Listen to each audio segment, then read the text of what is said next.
Alright, you nerds. We're doing something a little different this week.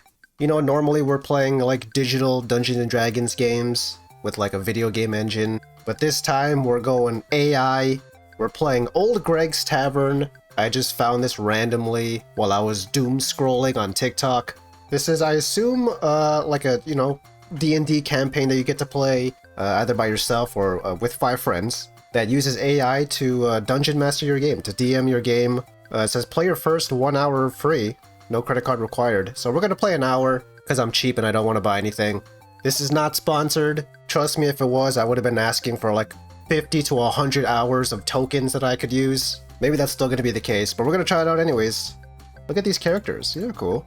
What some adventurers are saying, we got some testimonials here. This is by Mason S. This is fantastic, please keep it up. This says, sparked my creativity and imagination itch more than anything in the last 15 years. Mason, my goodness. Up to 6 players, your friends can play completely free.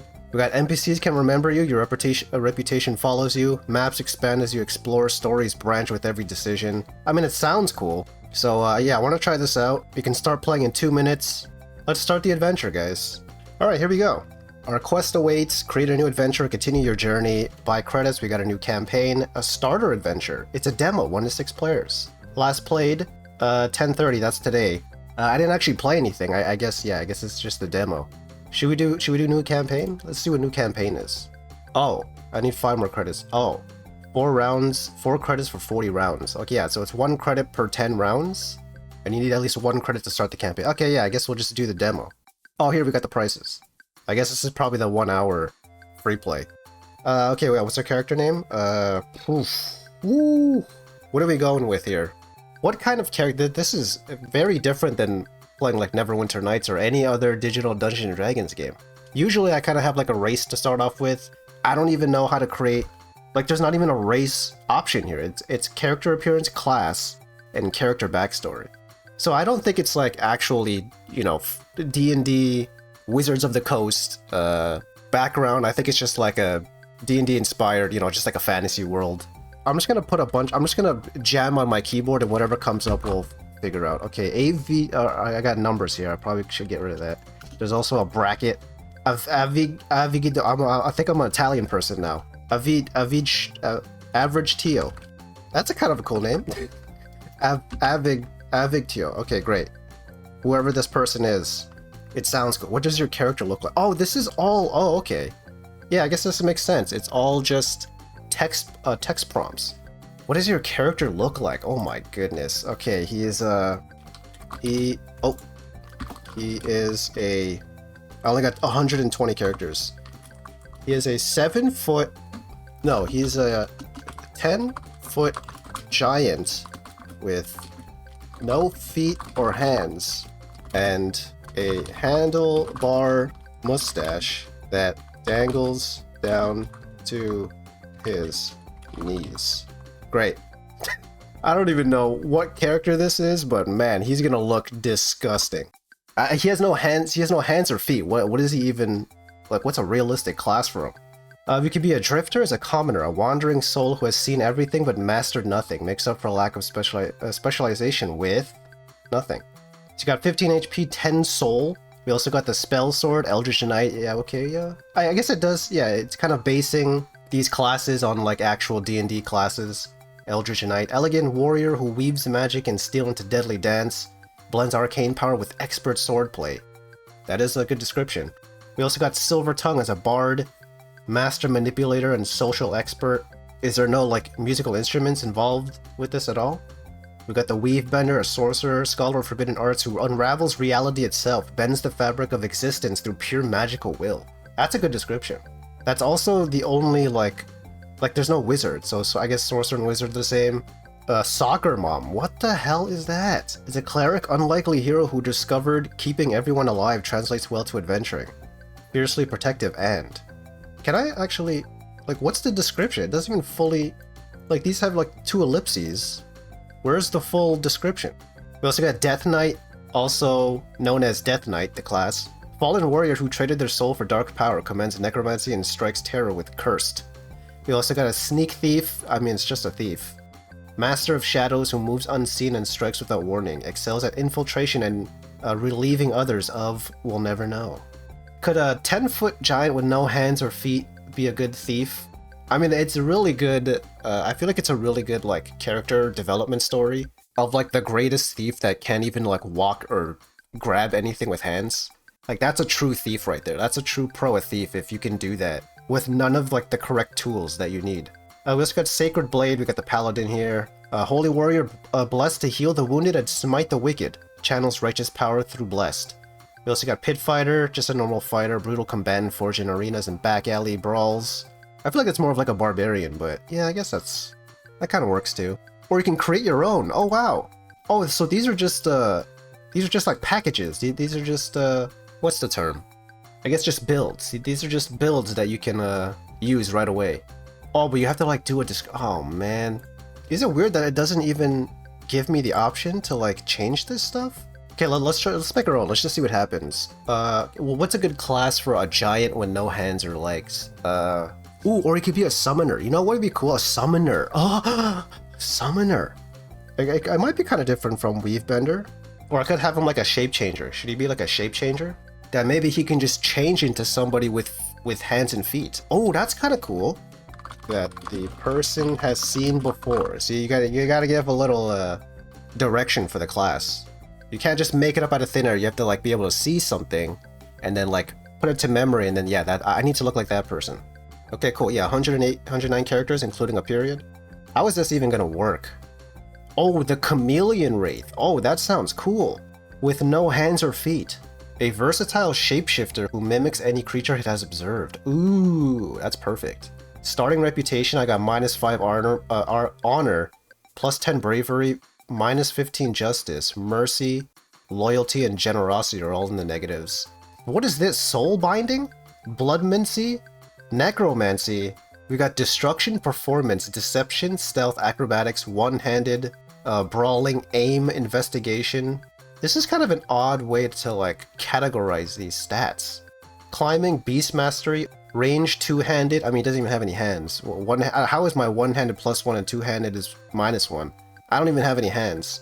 Sleight of hands +2. Even weirder. Lockpicking +1, just as weird. Persuasion, intimidation, regeneration. Oh, regeneration is an option? Alteration, illusion, and luck.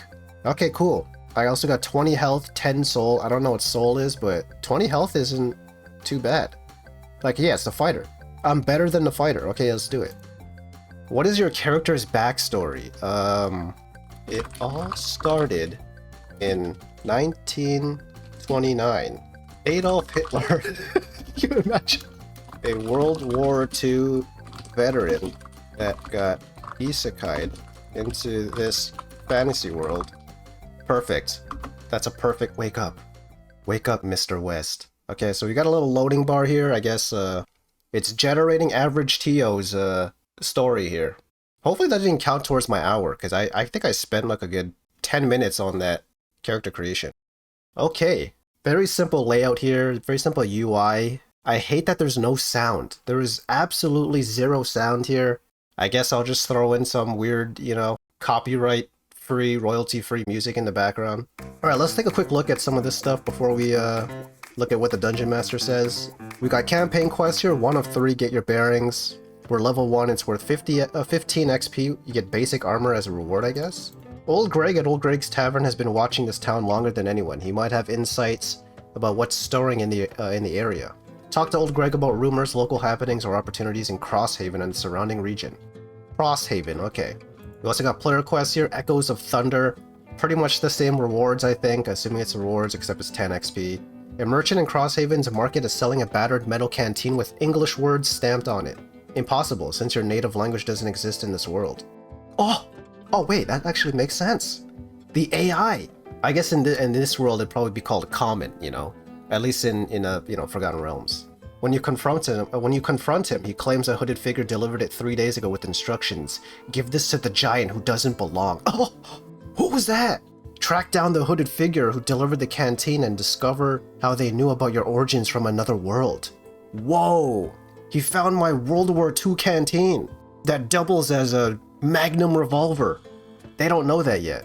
Okay, we also got like the character sheet here. Damn, whew, average TO. Golly! You were a World War II veteran? You're a 10-foot tall giant with no hands or feet? Heavens to Betsy! Alright, we got 20 health. This is soul, I think. We're at level 1 still. I guess, what is this? Oh, okay, yeah, we have this little... what is this called again? It's not like a pie graph, but I've seen this a few times. Honor, neutral, justice. Oh man, we're compromised. No, that makes no sense. What do you mean? I was fighting for the good side. Okay, what else do we got here? This is, yeah, these are all of our stats. Okay, our inventory. We got 4 AC, 1d4 damage, one-handed +2. We got a muzzle blaster. Holy crap. How am I even holding it though? I guess I could just shape change to someone that's actually holding it. We got a tactical Kevlar vest. Holy crap. Yeah, I'm somehow John Wick in Dungeons and Dragons.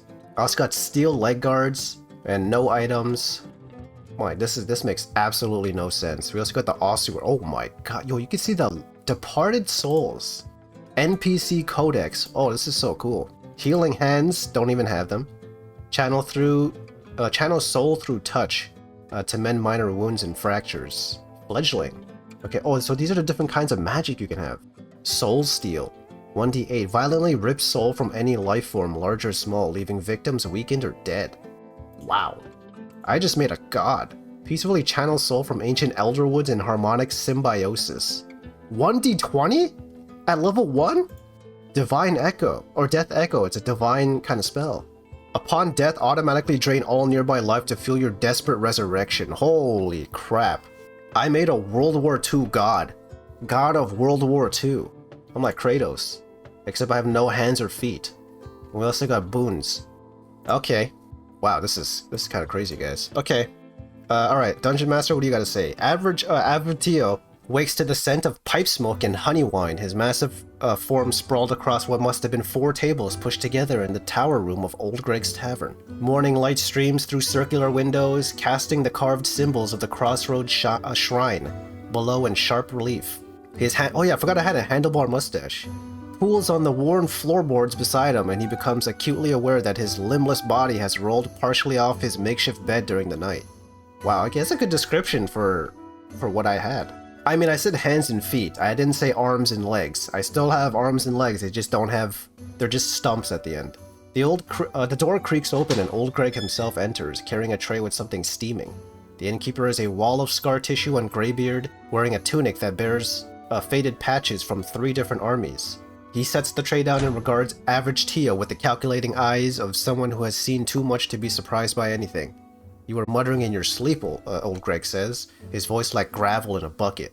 Something about Normandy beaches and a grenade with your name on it. Strange words for strange times. He gestures to the window overlooking Crosshaven's Grand Market, where merchants are already setting up beneath colorful awnings. We get all types here at the crossroads. Deserters from the Crystal Empire wearing twilight rags. Druids who claimed the trees told them to come. Even had a man last month who swore he fell through a door in the sky. Old Greg pours something dark and bitter smelling into a cup, holding it near Average Tio's mouth. The neutral man appeared in the common room last night. The neutral man? Pointed up at this tower and said he arrives when the world needs those who understand the cost of war. Then vanished like smoke. The innkeeper's expression is unreadable. Down below I've got a luminous path priestess, 2 of Kalen's death speakers, and a wild prophet scout all breaking their fast at separate tables. Why are you telling me this? Why do I care about these characters? They're pretending not to watch each other, but hands keep drifting to weapons. He leans closer, studying the giant's face. Question is, friend without feet or hands, did you come here to stop a fight, start one, or just survive another day in a world that makes no damn sense? Ooh, what an intro. Okay, so how am I gonna answer this? How's my guy gonna sound? What if I just made him have like a really like thick accent? Like he's like a British, you know, like hello there. Like he's just so like, what the hell is this? Avtio sits up on the bed, turning to look out the window as he responds. Answer is, friend with feet and hands. I'm already dead.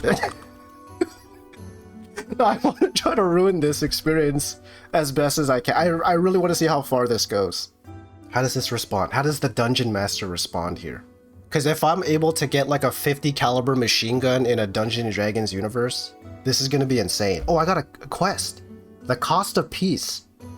Hold on, before we get to that. Three faction representatives seek the counsel of someone who understands what war costs, not for glory or righteousness, but because Crosshaven's fragile neutrality is straining under increased tensions. Each faction believes average Teo's unique perspective could tip the balance in their favor. Oh my gosh. This is like Fallout New Vegas when you have those, you know, you have like the Romans and the... What was that battle again? I already forgot. It's like that except there's 3 factions. Old Greg's weathered face doesn't shift at average Teo's words, but something flickers in his eyes. Recognition, maybe, or the kind of understanding that comes from seeing too many broken soldiers. Dead men don't usually order breakfast, he says. Ooh, great answer. He says, setting the cup down within reach. I don't even have hands, but I've poured drinks for enough to know... What? For enough of them to know the look. He straightens, joints popping audibly. The priestess downstairs, Celestine Ashford, she's been asking about warriors touched by fate. The death speakers keep muttering about souls that crossed the veil twice, and that wild prophet calls himself Thornweave. He won't shut up about how the trees are screaming about the one who carries 2 lives. This is so much an isekai, or whatever it's called. The innkeeper moves to the window, watching the market come alive below. Me? I think the neutral man pointed you out because Crosshaven needs someone who understands what war actually costs. Not glory, not righteousness. Seems like it's exactly cut and paste of the Cost of Peace quest. Just blood and mud coming home in pieces. Ooh, what a line!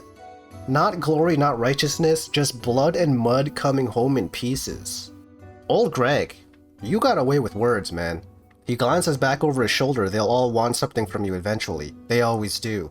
But right now, you've got a room, hot food if you want it, and nobody's gonna drag you anywhere. His tone makes it clear he'll enforce that personally.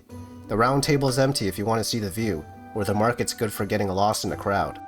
Okay, yeah, so I guess let's get out of this room.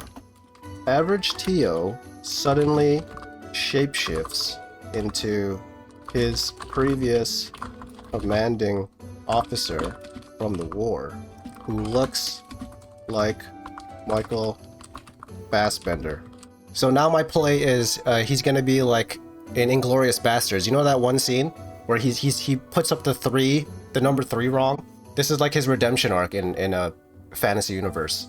I'll see what they have to say. Maybe they'll know where my old weapon is. I named it Ash because I'm catching bodies with those bullets. Alright, old Greg responds. Eyebrows climb his forehead as Average Teo's form ripples and shifts, the handlebar mustache vanishing as the commanding officer's sharp features emerge. The innkeeper's hand doesn't move toward a weapon. He's seen stranger things, but his jaw tightens. Ash, old Greg repeats, voice flat. You're looking for a gun. The AI guessed correctly. In a world where most folks are still figuring out crossbows, he crosses his arms, scars on his forehead catching the morning light. That kind of weapon, word would spread. Someone would have tried to sell it, claim it, or melt it down for metal. Nobody here should know that that's a gun though. They've never seen an actual gun before, they wouldn't know. Footsteps echo up the tower stairs, multiple sets, moving with purpose. Old Greg's expression hardens. They heard you shapeshift. How did you hear me shapeshifting? I didn't even say it had any noise. Celestine's probably curious. The Death Speakers? They'll want to know if you're an abomination or a miracle. He moves towards the door, blocking it with his bulk. Thornweave's already at the bottom of the stairs. He's got that look druids get when they think fate's knocking. The footsteps stop just outside, a woman's voice clear and measured. We mean no harm, we simply wish to speak to the one who carries 2 forms. I got more than 2 forms, but maybe they don't know that. Old Greg glances back at Average Teo. Your call. I can tell them you're not receiving visitors, or you can see what they know about your weapon. Alright, let's hear him out. Why not? It's fine. Let him in. He looks around for his pack of cigarettes, but to no avail. My vocabulary is good. Oh wait, we're supposed to talk to Old Greg about rumors too. Okay, maybe once we're done with this, we'll ask him. Oh, there's also rolls too. I forgot. Oh, I wonder if you can roll. Oh, we should try a roll too. I don't even know how it works though. It didn't even explain how any kind of skill checks work. Old Greg nods once, then pulls the door open. Celestine Ashford enters first. Mid-30s, blonde hair tied back in a practical braid. wearing travel-stained white robes with the sunburst symbol of the luminous path. Her eyes sweep the room, taking in Average Teal's current form with curiosity rather than fear. Behind her, Thornweave has to duck through the doorframe, leaves and small twigs literally woven into his wild brown beard. His leather armor looks grown rather than crafted. Oh, this guy's a giant too. Forgive the intrusion, Celestine says, her voice warm but direct. When the neutral man points someone out, we pay attention. And when that someone shapeshifts, how does everybody know? She glances at Thornweave, who's staring at Average Teal with unsettling intensity. The trees told me you'd smell like gunpowder and regret, Thornweave says matter-of-factly.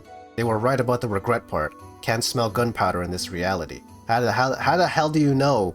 Celestine shoots a look before turning back to Average Teal. We're not here to recruit you or bind you to anything, but if you're looking for something specific, a weapon from your world, we might be able to help. The Wild Territory Scouts have found unusual things in the deep woods. Metal objects that don't belong. Oh, actually, this does kind of make sense. Because, like, druids and nature specific, classes and factions, like, they don't typically wear or use, like, metal. It's mostly, like, natural, like wood or, I guess, like, ironwood they probably use. Or leathers, that kind of stuff. Old Greg leans against the doorframe, arms crossed, clearly ready to throw them out if needed. Look. I don't want no chabo. Oh, I should have made Jackie Chan. Oh, man. Thornweave produces a hand-rolled cigarette from a pouch at his belt. Yeah, Thornweave. My man. The paper looks suspiciously like birch bark. He passes it over without ceremony. Your homes, Celestine says carefully, studying the commanding officer's face. You mean wherever you came from before the neutral man brought you here? She exchanges a glance with Thornweave, something unspoken passing between them. The druid lights the cigarette with a snap of his fingers, actual flame appearing from nowhere. Ooh! The trees don't care about your war, he says bluntly. But they're screaming about something else, something that doesn't belong here, buried deep in the Elderwoods. Metal that tastes wrong, smells like your world. So everyone here do they all just know, like, all the different universes? Old Greg shifts his weight. The Wild Territory doesn't let outsiders wander their forest. But if Thornweave vouches for you, he trails off meaningfully. Celestine steps forward slightly. We're not asking you to join anything, but if these metal objects are what you're looking for, we can get you there. The scouts who found them are camped at Greystone, half a day's ride north. They're nervous about what they discovered. Thornweave's expression darkens, something stirring in those woods. Whatever you lost, it's waking things up. Ooh, sketchy. I guess we're riding north. I'm actually already kind of confused on where's the NPC Codex? Is there like a faction list too? What was this girl a part of? Oh, the Luminous Path, sunburst symbol of the Luminous Path. Wait, Old Greg accepts the cigarette. What? No, I didn't even give you the cigarette. What? No, I said he turns to Old Greg as he stands up from the bed with his lips holding the cigarette to speak. What? Dungeon Master, that's a mistake. Taking a slow drag before answering. We're just sharing a cigarette now. Crosshaven's neutral ground. Crosshaven's neutral ground, but that doesn't mean it's safe. Three factions means 3 sets of spies, and everyone's watching everyone else. He gestures towards the window overlooking the market square. The grand market's where you'll hear the freshest rumors? I don't think I've ever heard someone say that's a fresh rumor. Merchants talk and coin loosens tongues. Celestine steps forward. There's tension in the air. The Crystal Empire has been moving troops along the King's Highway. The Twilight Dimensny claims it's defensive, but their death speakers have been more active than usual. And the Wild Territory? They're finding things they don't understand, like whatever's buried in those woods.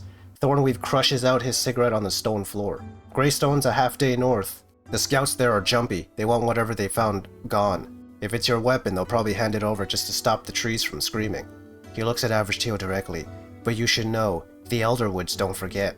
Whatever you lost is changing things. Old Greg crosses to the door. If you're heading out, stables around back. I'll have someone prep the horses if you need them. Average Teal looks around for anything that might belong to him. So let's see what happens here. Are they going to give me like a... Should I do like a search check? How does this stuff work? What am I going to get? Oh, investigation. I guess looks around. Maybe that's why. +2. That's pretty good. DC 8. How does it know? Like, how does it tell what's a like a difficult check, what's an easy check? This is kind of cool, guys. I'm not gonna lie. It hasn't worked out perfect so far. Like, I didn't give Old Greg my cigarette, but I guess he took it back. He said he accepts the cigarette back. I didn't even give it to him. Okay, let's see how this investigation works, though. What are they gonna give me? Because I have no starting equipment other than I had armor and then a muzzle blaster. I don't even know what this is. Is this a Star Wars thing? Like, bullets fired from a giant's arm. Oh my god, whoa! I got a hand cannon? That's not even what I wanted. Sturdy vest with World War II camo and mustache motif. What is this? The tower room falls quiet as average Tio scans its surroundings. The scarred round table dominates the space. Oh, the round table is in my room? Its surface marked by old burns and blade marks. Nothing here screams modern military equipment. Well, I just wanted, like, you know, I don't know if I had anything else, like rations or something. Celestine watches them carefully. If you're looking for something specific, you'll need to be more precise. The scouts at Greystone found metal objects. Rifles, maybe? They didn't recognize the design. How the hell do you guys even know these lingos? Old Greg pushes off the doorframe. Grand Market's downstairs if you need supplies. Greystone's a half day north on horseback. Sun's past midday. You can make it by nightfall if you leave soon. Okay, should we check out the market? Or maybe we can make camp in the middle of the night. That might be kind of cool. Let's do that. Let's do that. Oh, or they can come with me or I can go alone. We'll all go together because, I mean, I'm pretty sure, who's that guy's name again?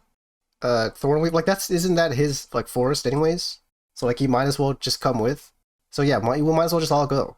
We'll go, let's take a look at the Grand Market before we depart. The Grand Market sprawls before you. Oh, okay, they didn't even respond. We just went straight to the Grand Market. A patchwork of stalls and covered porticos where faction colors clash in uneasy commerce. Crystal Empire merchants hawk polished steel and enchanted trinkets while under white banners. Twilight traders peddle preserved rations that never spoil, their goods displayed on black cloth. Wild territory vendors offer herbal remedies and leather goods, earthy and practical. Okay, yeah, so these are the factions? We got the Crystal Empire, the Twilight traders, and Wild Territory. Celestine walks a few paces behind, arms crossed. What exactly are you looking for? Greystone's rough country. You'll want good boots. Hey, come on, man. I don't have any feet. Maybe a bedroller for camping. Yeah, I mean, I only have, like, armor and thing, right? I don't really have anything. Thornweave splits off without a word, heading toward a stall selling rope and climbing gear. He clearly knows his way around. Ooh! I like Thornweave, guys. We're two giants.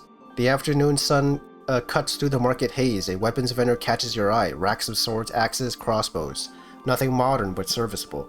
Nearby, an armor merchant displays leather jerkins and chainmail. A general goods stall offers backpacks, torches, and rations. Yeah, you know what? I think a backpack and rations might be good.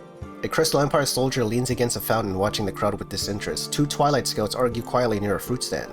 The tension Celestine mentions hangs in the air like smoke. Okay. So we'll do average TO, barters with Twilight traders for rations, and with Wild Territory vendors for some healing supplies and camping gear. Oh wait, I got stuff. The Twilight Trader, a pale woman with silver-threaded hair, wraps her rations in waxed cloth without meeting your eyes. 3 days is worth. Won't spoil for a month. 3 days? Okay, yeah, how long does it take again? A day? To get there? Her fingers move with practiced efficiency. 40 silver. Do I even have that money? I guess it doesn't matter, because I already got it. Let me check my gear. Where's my gear again? Inventory? Ooh, wow! Look at that! 3 days is worth of preserved food wrapped in waxed cloth. Won't spoil for a month. I guess it's just copy and pasting whatever this is. At the Wild Territory stall, a grizzled man with bark-like tattoos snaking up his forearms sets out bandages, salves, and a compact bedroll. Healing poultice stops bleeding fast. Bedroll's oiled canvas keeps you dry. He taps a small iron pot. This too. Boil water, cook whatever you want. Or cook whatever you hunt. 70 silver total. Fair price for Greystone country. I guess I don't have money? Do I not have money? Like it's just an unlimited amount?